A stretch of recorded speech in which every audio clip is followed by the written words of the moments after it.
Ciao Putei. E il nonno vi conta sempre qua assieme al mio fedele orso che mi controlla.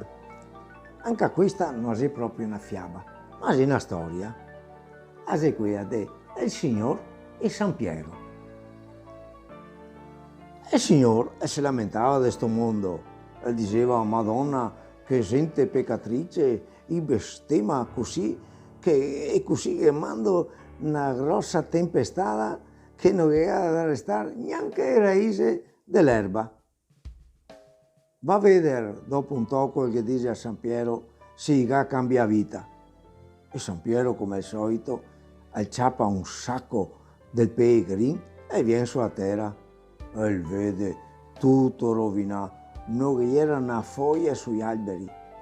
E domanda di dormire su una famiglia e io mette sentà vicino a Toia. Per adesso, che ha detto, che dividen sta poca poenta che ne resta, ma cosa è che faremo nell'inverno prossimo con tutti i fiori che avevamo da sfamare e non c'è niente su sta terra? E a notte San Piero torna in paradiso e che dice al Signore: mi pare che te ga esagerato, caro Signore. E cosa mangi adesso che non capi niente?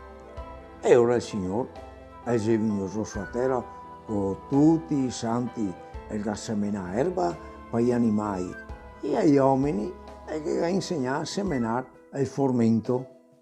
Per questo si dice ai santi il formento nei campi. E così che comincia un'altra volta, dopo che si è cresciuto il formento, a fare il pan e tutte le altre robe e se dobbiamo portare ai giorni di Ancuo dove che si trova di tutto.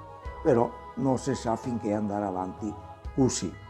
Ciao Putei, alla prossima.